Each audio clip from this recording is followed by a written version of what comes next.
नमस्कार, आप देख रहे हैं वर्ल्ड अफेयर्स और मेरा नाम है पीयूष। दोस्तों, इंडो पैसिफिक की पावर हुई डुओ भारत और सिंगापुर ने आज 5 बड़े समझौतों पर हाथ मिलाया, ग्रीन शिपिंग से लेकर डिजिटल एसेट्स तक। क्या यह डील्स ट्रंप की टैरिफ वॉर का खेल बदल देंगे?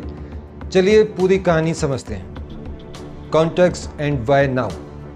2025 में भारत सिंगापुर डिप्लोमेटिक रिलेशंस के 60 वर्ष पूरे हुए। इसी मौके पर पीएम लॉरेंस वोंग की 2 से 4 सितंबर की ऑफिशियल इंडिया विजिट और 4 सितंबर को हैदराबाद हाउस नई दिल्ली में शिखर भेंट हुई। दोनों नेताओं ने एक रोड मैप जारी किया और कई MOUs के एक्सचेंज देखे गए।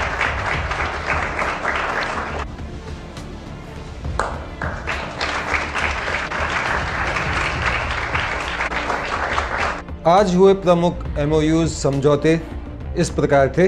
सबसे पहला था green and digital shipping corridor, यानी कि भारतीय बंदरगाहों और सिंगापुर के बीच हरित ईंधन supply chain, digital port clearance और कार्बन कटौती के लिए सहयोग। सिंगापुर के MPA और भारत के पोर्ट्स शिपिंग मंत्रालय के बीच ये समझौता हुआ। Second, civil aviation training and R&D corporation. Aviation training, skilling और रिसर्च को बढ़ाने के लिए समझौता हुआ, जो CAAS और भारत के संबंधित संस्थान मंत्रालय के बीच हुआ। थर्ड था स्किल डेवलपमेंट। चेन्नई में national centre of excellence advanced manufacturing curriculum standards train the trainer industry link skill, ये सब जॉइंट काम करेंगे एक साथ। फोर्थ, डिजिटल एसेट्स इनोवेशन, यानी कि digital assets financial innovation ecosystem में सहयोग। गिफ्ट सिटी कनेक्टिविटी को बल दिया जाएगा। स्पेस इंडस्ट्री कॉर्पोरेशन, यानी स्पेस सेक्टर में नई पार्टनरशिप, इंडस्ट्री R&D दोनों का सहयोग किया जाएगा। भारत के लिए bonus, Bharat Mumbai container terminal BMCT phase 2 का वर्चुअल उद्घाटन किया गया और कंटेनर कैपेसिटी को और इसके अंतर्गत बढ़ाया जाएगा। PSA सिंगापुर की भागीदारी इसमें शामिल होगी।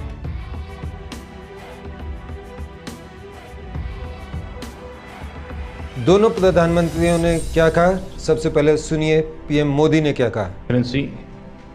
प्रधानमंत्री वांग, दोनों देशों के डेलीगेट्स, मीडिया के साथियों, नमस्कार। पदभार संभालने के बाद प्रधानमंत्री वांग की पहली भारत यात्रा पर मैं उनका हार्दिक स्वागत करता हूं। यह यात्रा और भी विशेष है क्योंकि इस वर्ष हम अपने संबंधों की 60वीं वर्षगांठ मना रहे हैं। फ्रेंड्स, पिछले साल मेरी सिंगापुर यात्रा के दौरान हमने अपने संबंधों को कॉम्प्रिहेंसिव स्ट्रेटेजिक पार्टनरशिप का दर्जा दिया था। इस एक वर्ष में संवाद और सहयोग में गति और गहराई आई है। आज साउथ ईस्ट एशिया क्षेत्र में सिंगापुर हमारा सबसे बड़ा ट्रेड पार्टनर है। सिंगापुर से भारत में बड़े स्तर पर निवेश हुआ है। हमारे रक्षा संबंध निरंतर मजबूत हो रहे हैं। पीपल टू पीपल संबंध गहरे और जीवंत है। आज हमने अपनी पार्टनरशिप के भविष्य के लिए एक डिटेल्ड रोड मैप तैयार किया है। हमारा सहयोग केवल पारंपरिक क्षेत्रों तक सीमित नहीं रहेगा। बदलते समय के अनुरूप advance manufacturing, green shipping, skilling, civil nuclear और अर्बन वाटर मैनेजमेंट जैसे क्षेत्र भी हमारे सहयोग के केंद्र बिंदु बनेंगे। हमने निर्णय लिया है कि आपसी व्यापार को गति देने के लिए द्विपक्षीय कॉम्प्रिहेंसिव इकोनॉमिक कोऑपरेशन एग्रीमेंट और आसियान के हमारे फ्री ट्रेड एग्रीमेंट का समयबद्ध तरीके से रिव्यू किया जाएगा। भारत और सिंगापुर के रिश्तों में हमारे राज्य भी अहम हिस्सेदार होंगे। जनवरी में जब राष्ट्रपति थर्मन भारत यात्रा पर आए थे तो वे ओडिशा भी गए थे। पिछले एक साल में ओडिशा, तेलंगाना, आसाम और आंध्र प्रदेश के मुख्यमंत्री सिंगापुर जा चुके हैं। गुजरात का गिफ्ट सिटी हमारे स्टॉक मार्केट को जोड़ने का एक और नया सेतु बना है। फ्रेंड, पिछले साल हुए सेमीकंडक्टर इकोसिस्टम पार्टनरशिप समझौते ने रिसर्च और डेवलपमेंट को भी नई दिशा दी है। सेमिकॉन इंडिया कॉन्फ्रेंस में सिंगापुर की कंपनियों उनका बढ़ चढ़ करके हिस्सा लेना ये अपने आप में बहुत बड़ी बात है। चेन्नई में सिंगापुर का एक national centre of excellence for skilling स्थापित करने में सहयोग देगा। यह सेंटर एडवांस मैन्युफैक्चरिंग के क्षेत्र में स्किल्ड मैन पावर तैयार करेगा। फ्रेंड्स, टेक्नोलॉजी और इनोवेशन हमारी साझेदारी के मजबूत स्तंभ है। हमने तय किया है कि एआई, क्वांटम और अन्य डिजिटल टेक्नोलॉजीज में सहयोग को बढ़ाया जाएगा।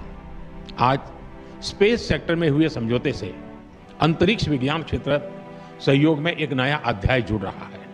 हमने निर्णय लिया है कि हमारे युवाओं को उनके टैलेंट को जोड़ने के लिए इस साल के अंत में इंडिया सिंगापुर हैकाथॉन का अगला राउंड किया जाएगा। यूपीआई और पे नाउ हमारे डिजिटल कनेक्टिविटी के सफल उदाहरण हैं और यह प्रसन्नता का विषय है कि इसमें 13 नए भारतीय बैंक जुड़े हैं। आज green and digital shipping corridors के लिए हुए समझौते से मैरीटाइम सेक्टर में ग्रीन फ्यूल सप्लाई चेन और डिजिटल पोर्ट क्लियरेंस को बल मिलेगा। भारत अपने पोर्ट इंफ्रास्ट्रक्चर के विकास में तेजी से काम कर रहा है। इसमें सिंगापुर का अनुभव अत्यंत उपयोगी है।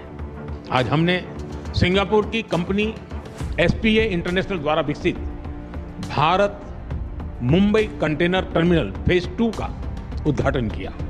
यह हमारे कंटेनर हैंडलिंग की क्षमता को और बढ़ाएगा। फ्रेंड, सिंगापुर हमारी एक्ट ईस्ट पॉलिसी का एक महत्वपूर्ण स्तंभ है।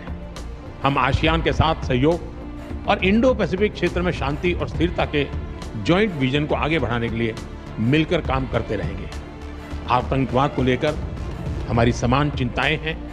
हम मानते हैं कि आतंकवाद के खिलाफ एकजुटता से लड़ना सभी मानवतावादी देशों का कर्तव्य है।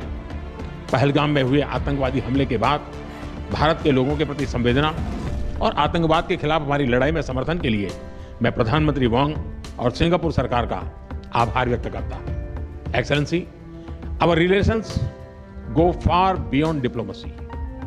This is a partnership with purpose, rooted in shared, guided by mutual interest and driven by a common vision for peace, progress and prosperity.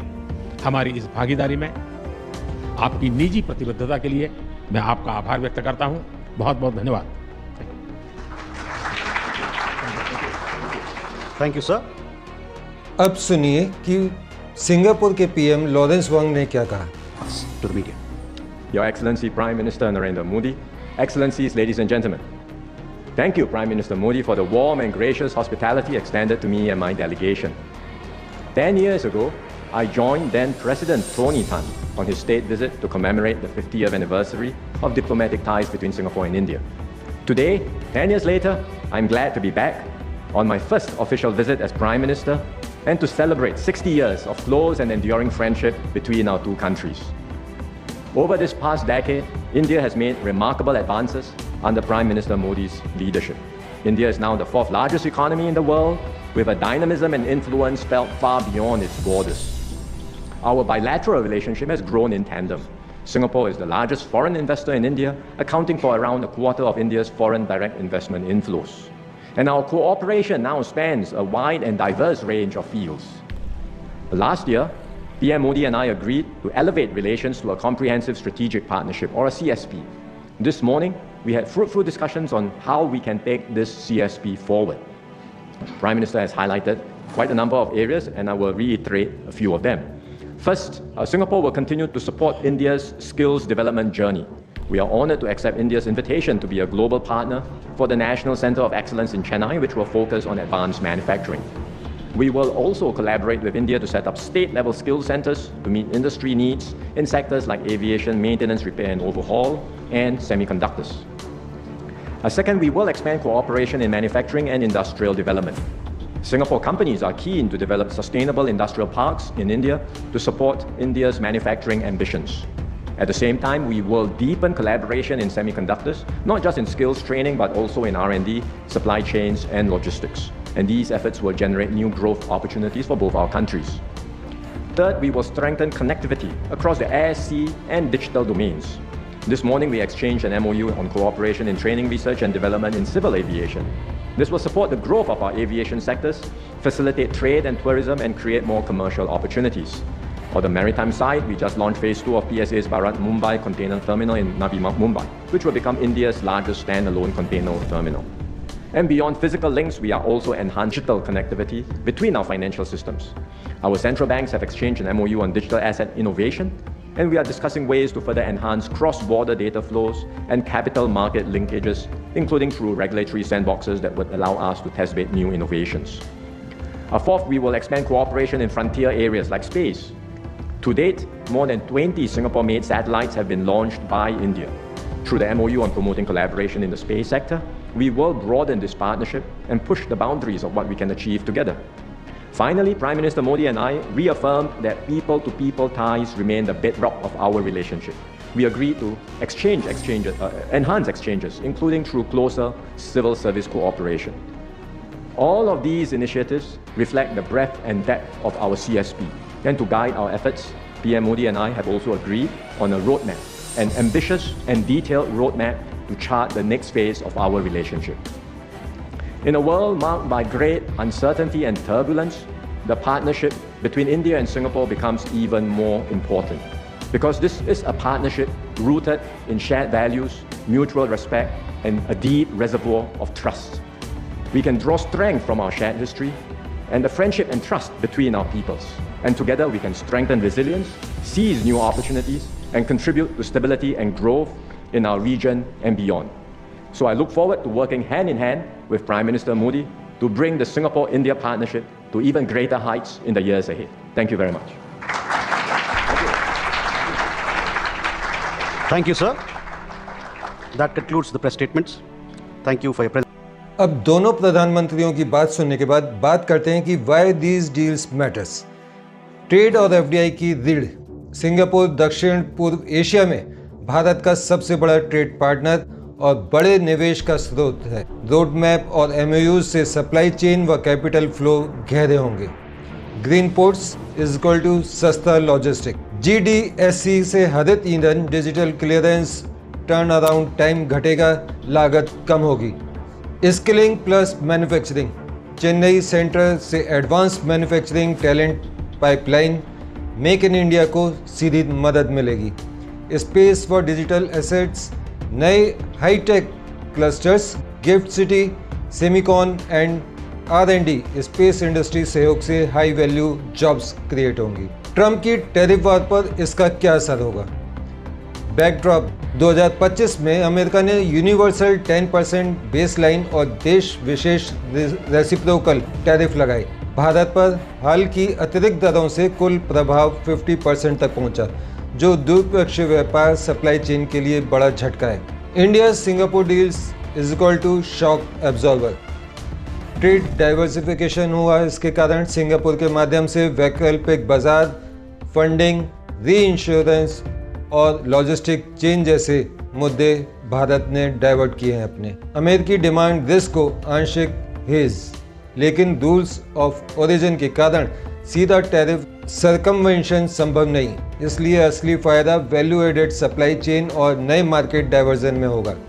Logistic cost downward रहेगी, यानी कि कम आएगी। ग्रीन डिजिटल पोर्ट से निर्यात की प्रतिस्पर्धा बढ़ेगी। टैरिफ हिट का कुछ असर कवर हो सकता है।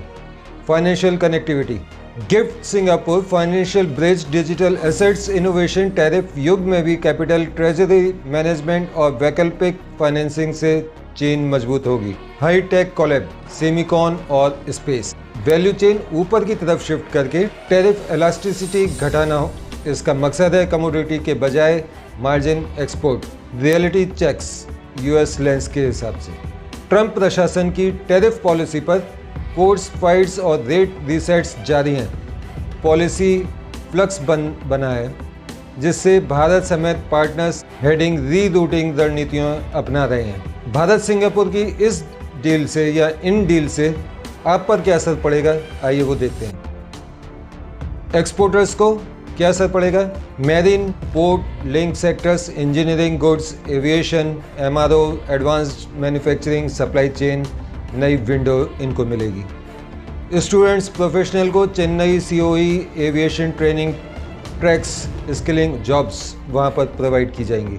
मार्केट वॉचर्स BMCT2 GDSC से पोर्ट लॉजिस्टिक कंपनियां व ग्रीन फ्यूल प्लेयर्स पर नज़र रखें। भारत सिंगापुर ने आज नीति प्लस इंफ्रास्ट्रक्चर प्लस स्किल्स की तिकड़ी पर डील की है। टैरिफ वॉर के दौर में भी अगर आप सप्लाई चेन को स्मार्ट बनाते हैं तो गेम आपके पक्ष में झुकता है। यही इस विजिट का असली संदेश है, पार्टनरशिप विद पर्पस। अगर यह डीप डाइव आपको पसंद आई हो तो वीडियो को लाइक कीजिए, वीडियो को शेयर कीजिए और चैनल को सब्सक्राइब करना बिल्कुल ना भूलें, क्योंकि हम आपके लिए लेकर आते हैं latest update, current affairs, geopolitics के ऊपर लेटेस्ट न्यूज़। मिलते हैं अगले वीडियो में किसी नए टॉपिक के साथ। तब तक के लिए मुझे आज्ञा दीजिए। नमस्कार, जय हिंद।